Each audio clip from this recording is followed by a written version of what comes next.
car fixed yet? It's the Studebaker. Yeah, you know, the one with the little doggy in the window that goes... Carol Burnett spent 11 years making America laugh on live television. She sang, she pratfalled, she tugged her ear at the end of every show as a secret hello to her grandmother. But buried inside that decade of comedy is a single scene that plays completely differently from everything else she ever did. A scene so raw that even the people who worked with her every week still bring it up as the moment the Carol Burnett Show stopped being a variety show and became something else entirely. To understand why that scene lands the way it does, you have to go back to where Carol Burnett came from, because the woman crying on that stage in 1977 wasn't just playing a character. She was drawing on a childhood she rarely talked about in detail. Carol Burnett was born on April 26, 1933, in San Antonio, Texas. Both of her parents struggled with alcoholism, and neither was able to hold a household together. Her father worked, at times, in movie theaters. Her mother had ambitions of her own, including a dream of becoming a writer, but neither parent could offer Carol much stability. Her parents eventually divorced, and by the time Carol was small, she and her younger half-sister, Chrissy, had gone to live with their grandmother, Mabel White, whom Carol called Nanny. Nanny moved the family to Hollywood, and the reality that greeted them had nothing to do with movie glamour.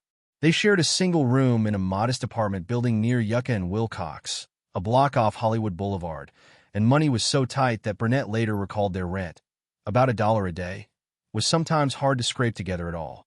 She has said in interviews that she didn't feel unusually poor growing up because nearly everyone she knew in that neighborhood was in the same position during the tail end of the Depression. In her mind, the world simply split into two kinds of people: the people she knew and the people up on the screen. That screen mattered enormously. Going to the movies was Nanny's one real indulgence, and she and young Carol went as often as they could scrape together the price of admission. It was an escape, but it was also, without either of them realizing it, an education. Carol has said she'd come home and reenact what she'd seen, testing out voices and mannerisms long before she ever thought about acting as a career. Burnett graduated from Hollywood High School in 1951 and was accepted into UCLA, where she initially planned to study journalism. Largely, she has said, because her mother had once dreamed of being a writer herself, and Carol felt some pull toward finishing what her mother hadn't been able to. But acceptance and affordability were two different problems. Tuition ran around $50 a year, a small figure by modern standards, but one Burnett's family genuinely could not produce. Then something happened that Burnett has recounted many times over the decades, always with the same note of genuine bewilderment. She found an envelope in the building's mailbox, addressed to her, with her name typed on the front. Inside was exactly the amount she needed for tuition. She never learned who sent it. Asked about it as recently as her 90s, she still said the same thing she'd been saying for 70 years. She has no idea who that person was. At UCLA, the journalism plan didn't survive contact with a required acting class. Burnett has described picking something light for her first classroom performance because she didn't think she could pull off the heavier dramatic material some of her classmates were attempting. And the laughter she got back changed the direction of her life. She switched her focus toward theater arts and English, still imagining herself as a future playwright rather than a performer. That, too, didn't last. By her junior year, Burnett was performing in student productions and picking up small jobs to get by. At a party in San Diego, she and a group of classmates performed for a crowd that included a businessman she didn't know. He asked about her plans. She told him she hoped to eventually try Broadway, but had no way to get to New York. He offered to lend her and her boyfriend at the time, actor Don Soroyan, $1,000 each, interest-free, on 3 conditions. They had to use the money specifically to get to New York. They could never reveal his name. And if they succeeded, they had to do the same kind of favor for someone else down the road. His wife later told Burnett he'd quietly helped other people the same way before. Someone start a restaurant, someone else get a gas station running, because he'd once been helped himself and wanted to pass it forward. Burnett and Soroyan took the money and left for New York in 1954. It was not a smooth landing. She has described spending down the loan faster than expected, living for a stretch in a room at the rehearsal club, a boarding house for young women trying to break into the arts, and working odd jobs, including checking hats, while auditioning during the day. Her first real break came from An Unlikely Place, a satirical love song about Secretary of State John Foster Dulles, written by Ken Welch, that she performed at a rehearsal club showcase. It got attention from people in the industry, and within a couple of years she was appearing on The Gary Moore Show, which ran through the early 1960s and gave her a national platform, an Emmy, and just as importantly, a real education in live comedy timing from Moore's loose, unrehearsed style of hosting. By 1959, Burnett had landed the lead in Once Upon a Mattress on Broadway, earning her first Tony nomination. That same year, she paid back her anonymous benefactor in full. He never responded. The Carol Burnett Show premiered on CBS on September 11, 1967, and ran for 11 seasons, closing out on March 29, 1978. It became one of the most honored variety shows in television history, winning multiple Primetime Emmy Awards across its run for writing, music, choreography, and outstanding variety series, and it helped launch the careers of performers like Vicki Lawrence and Tim Conway alongside Burnett's longtime comedy partner, Harvey Korman. Among the show's many recurring bits, one stood apart. The Family, a sketch built around a working-class household led by the sharp-tongued matriarch Thelma Mama Harper Lawrence and her volatile, perpetually disappointed daughter, Eunice Higgins, played by Burnett herself. The first Family sketch aired in 1973, and Burnett has said in multiple interviews since that Eunice was, hands down, her favorite character she ever played. Not because Eunice was easy to love, but because she wasn't. Burnett has explained that the character grew directly out of her own life. In a 1995 interview, she described Eunice as someone who started out simply unpleasant on the page, but became something more complicated as the writers developed her. A woman crushed by a controlling mother, trapped in a life far smaller than the one she'd imagined for herself, and still clinging to unrealistic dreams of being somebody. Burnett has said she recognized that same desperation in her own mother, who had wanted to be a writer and never got the chance. Eunice's outsized rage, in other words, wasn't just a comic device. It was Burnett channeling something close to home. On February 12, 1977, during the show's 10th season, the Family sketch took a different shape. Eunice prepares to appear on The Gong Show, the real, then popular amateur talent contest known for its judges literally gonging bad acts off the stage, convinced that this appearance will finally be her ticket to the recognition she's always wanted. She squabbles with Ed and Mama over what she should wear, certain that this is her moment. It doesn't go the way Eunice hopes. She performs badly, and the judges respond exactly the way Gong Show judges responded to bad acts. It's staged as comedy.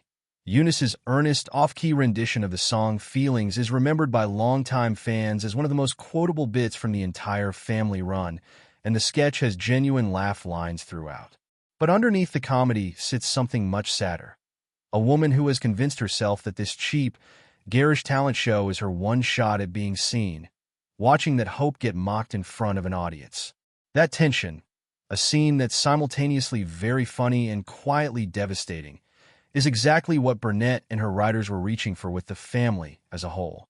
She's described the sketches as essentially miniature one-act plays disguised as comedy, performed for laughs but built on real dysfunction, real longing, and real hurt.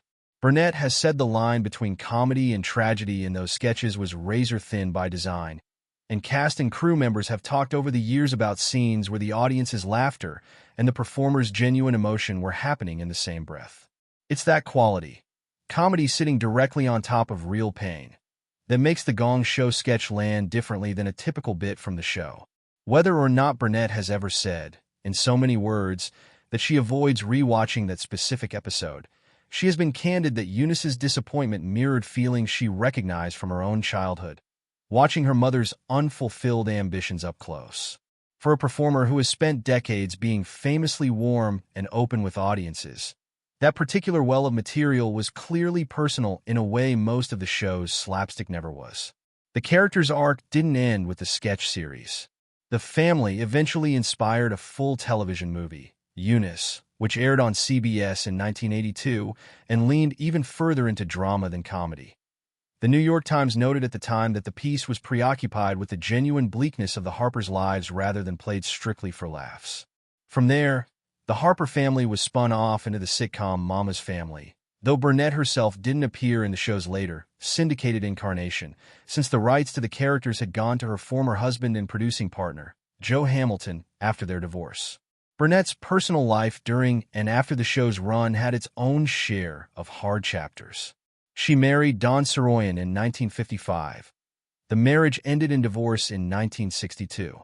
She married producer Joe Hamilton in 1963, and the two had 3 daughters together, Carrie, Jody, and Erin, before divorcing in 1984. In 1976, the National Enquirer published a false claim that Burnett had been drunk and disorderly at a Washington restaurant. Burnett, who had spoken publicly for years about her father's alcoholism, sued the tabloid for defamation and won, in a case that took years to resolve and became a landmark moment in tabloid accountability. The hardest chapter of all came through her oldest daughter, Carrie, who struggled with drug addiction as a teenager in the late 1970s. Carrie eventually got sober, went on to build her own acting and writing career, and co-wrote a play with her mother, Hollywood Arms, based on Burnett's childhood with Nanny. Carrie died in 2002 of cancer at age 38, before the play made it to Broadway. Burnett has said she felt she owed it to her daughter to see the project through, and it opened on Broadway the following year. Burnett never really slowed down. In 1997, she won an Emmy for a guest appearance on Mad About You. In the 2000s, she lent her voice to animated films, including the hit adaptation of Horton Hears a Who. In the late 1990s, she returned to Broadway in Stephen Sondheim's Putting It Together. More recently, at 89, Burnett appeared in the final season of Better Call Saul as Marion, an elderly woman who slowly uncovers the truth about the show's title character. Series co-creator Vince Gilligan has talked publicly about how uncomfortable it was to write a scene in which Saul contemplates harming her character. He said, in essence, that the idea of putting someone he considers a genuine American treasure in that position weighed on him. Co-star Bob Odenkirk later revealed he'd pushed back on an earlier version of that scene entirely. Burnett's performance earned her an Emmy nomination, making her the oldest woman ever nominated in that category. She followed that with a starring role in Apple TV Plus' Palm Royale, beginning in 2024, playing a wealthy woman who spends much of the show's first season in a coma before waking up mid-series. A part that required her to invent a kind of loose, half-formed speech pattern to suggest someone relearning how to talk. She was in her 90s when she filmed it.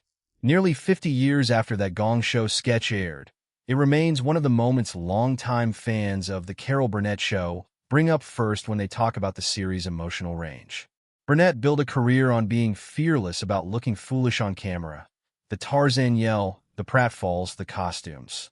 But Eunice, and that sketch in particular, asked something different of her, to let an audience laughing at a woman's humiliation also feel, underneath it, exactly how much that humiliation cost her. That's a difficult needle to thread even once.